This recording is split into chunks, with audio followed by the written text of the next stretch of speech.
I found Julie in the beginning of 2015. So three years, good 3 years. Why did you go to her to start off with? I was feeling quite overwhelmed, having lost 2 close relatives in a very short period of time. It wasn't the grief that I was struggling with, it was more juggling the rest of life at the same time while I was dealing with the grief, and I just needed somebody to help me get some perspective. Has it helped? Oh, definitely, absolutely. Julie's helped me get back to my old self, really. She's helped me find that balance and the perspective in everyday life where I can just take time out and bring myself back if I'm ever feeling overwhelmed or stressed. So would you recommend people to come? I have recommended several people to come, yeah. Hi there, I'm Sarah. I first met Julie Phillips just over a year ago now. I was looking for some help with a few issues that I was having. I was giving myself a bit of a tough time over things. I found Julie online, contacted her, and we had a really thorough telephone consultation, which was really helpful actually, because it not only allowed me to ask a few more questions, but also established that whether or not we would actually be good working together. So that was really quite useful initially. The first session I had, I wasn't really, too sure what to expect, but Julie really reassured me, and we got working into some really useful techniques that have really helped me along the way. I'm a firefighter, so I think as emergency service workers we are pretty good at looking after other people and caring for other people, but not so good at perhaps looking after ourselves. So this has really been an opportunity for me to sort of look after myself a bit more, self-care and that sort of thing. The good thing about the stuff that Julie does is it's all stuff that you can take away and use yourself and work through yourself. So the sessions that you have are almost like a maintenance to keep you on top of yourself, sort of with everything. So everything's tailored to you. So it's obviously we're all individuals, so it's really quite specific. So thank you, Julie. Thanks for everything. Look forward to seeing you soon. Bye. Hi, my name's Rob. I met Julie Phillips in 2014. I was at a real low point in my life, at a really rock bottom. I'd tried different counselling services and different therapy groups, but nothing really seemed to change the way I was thinking. I'll have to admit, I was a little bit sceptical when you start mentioning meditation and wellness and hypnotherapy. Sorry, Julie, but I was so sick and tired of the way I was feeling. I went in with an open mind, and she totally changed my life and the way I am now. She helped me get rid of the negative thoughts in my head. She helped me build my confidence, and she helped me fight my fears. I work in the ambulance service now, and I look after myself physically and mentally, otherwise I wouldn't be able to do the job that I do now. And I use Julie's teachings almost every day, and I visit Julie quite regularly. Thank you for everything, Julie. Because I find it hard when I'm you can't sell something like this, really. Yeah. But it is a lovely, magical place when I make myself do it. I walk through the door and I just go, it's that anchoring thing. Just being on that. You mean here? In this building? In this building and in this space with Julie. And I just sit on there and I just think of nothing. I don't think of the shopping, the kids. That's good. Yeah. The voice, it's just like a magical escapism. And it's lovely for me because I do sit in that question about people come back, like week after week.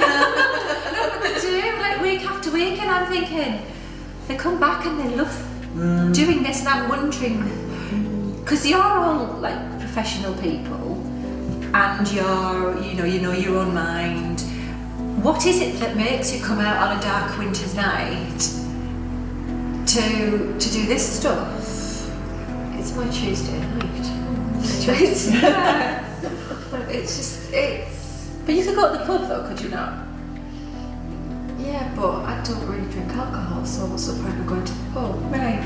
It's that's one thing, it gets me out of the house, but it gets me to relax, and so that then it kind of recharges my batteries for the week, and sort of like then I can sort of just continue and carry on. When I'm not coming to class, I try and stick to it. The Tuesday, if I haven't done anything, I'll sit for an hour on Tuesday. Set something going. So rather than playing on the iPad or watching the telly, it's just. Do you think people recognise when they need to come to class? Because I know some of my clients say, I haven't been for a while, It's and a need, isn't it? I really need Yes. to come and just. Because it's a very selfish, I think it's very selfish, because I'm only thinking of myself when I'm here. But isn't I it don't lovely? think about anybody else or anything else at No all. INA. It's me, only me. And that's the only time I really have for thinking about me. Going to the pub is you have to interact with other people. And there are times for that. I like talking to people. Yeah, we do, don't we? Yes, we do, but we also have me time. I think when I first started, because I noticed at first I thought people just wanted to come in and I'd lie down and do the whole relaxation thing and go home. And what I found over the years, that actually people talk to each other. They get to know each other. There's a little bit of sort of camaraderie, and people are quite happy to sort of sit and support each other, aren't they? I think it's nice because I feel able to open myself up to somebody else without wondering, well, what they're going to think about me. Do they think I'm really silly because this is how I feel, or these are the things I'm thinking, or that exchange of views. It's very open. And yet nobody has to say anything private about themselves, because people are quite private, aren't they? Really about. I think you realise, because I think we're not brought up, unless you come from a family who, talk all the time, and you're really close knit.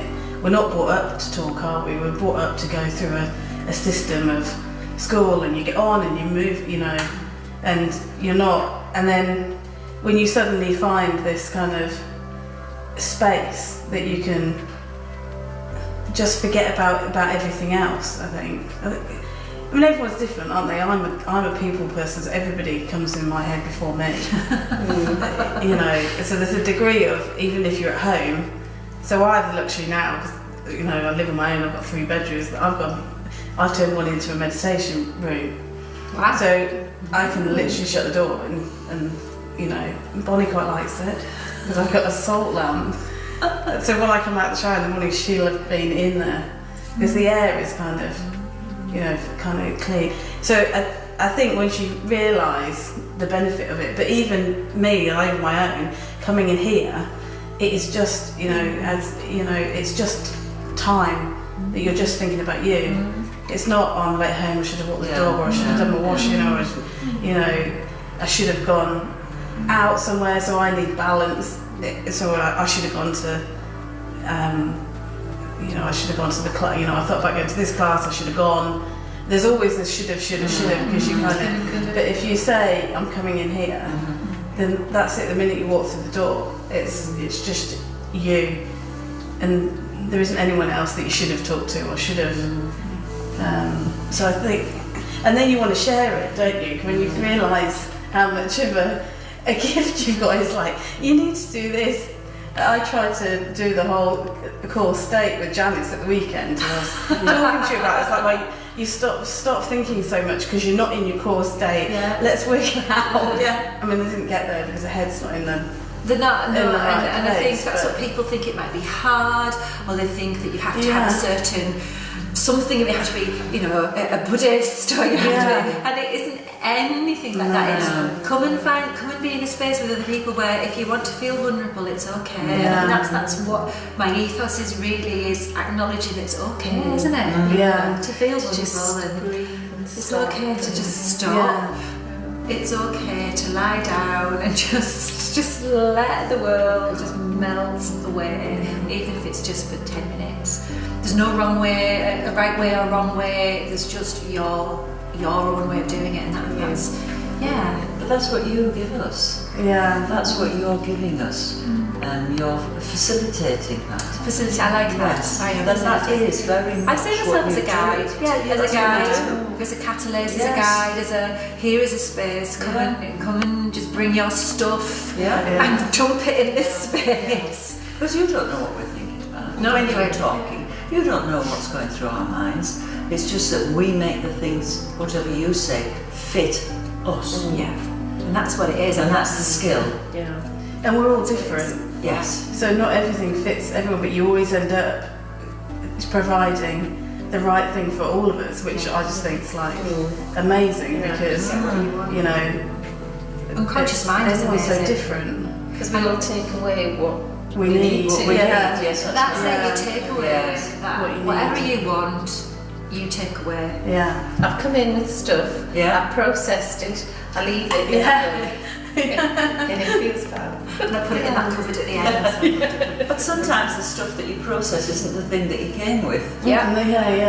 Completely different thing altogether. Yeah, I have to end up with clients like that. They come in with one thing and they go with something else completely different. It's the little bits that you take away as well. So when you're having to do it, that you can something's going on, you're like, right, okay, just breathe. Yeah, I'll do that strange thing where you're grounding yourself, or you're doing your breathing thing, but to other people that never know that you were doing. No. That secret thing that you learn how to do that puts everything right like that, or makes you feel powerful. It's like when you say it depends on. It's how much value you put to something. It's how it makes you feel, and it's just like little things like that that just make life so much easier to kind of. Let something go. Don't poke the muddy puddle. Doesn't like that. Don't poke the muddy puddle. Don't poke the muddy puddle with the stick. Put the stick down. Put the bloody stick down. Let it all. Let it all settle. A couple of times. Just let it go. Put the stick down and let it settle, and so you don't have to make any decision. Isn't that wonderful? Just knowing you don't have to make a decision. You don't have to do anything with that stuff. But that's the permission that you've given us. Because it's difficult to give yourself that. It's very difficult, and it's something that I learned through my training. That it's actually we don't have to give ourselves permission, and I am going to give you permission. You know, I'm going to say to you, put the stick down. I'm going to say to you, it's okay, and you're enough, and all that stuff. That we don't say to ourselves enough. That we're very critical, I think, by and large. And I'd love to think that people came here and their inner critic walked out, disappeared, left them alone. So, no, I love it, and I love the fact that you all come, and I feel very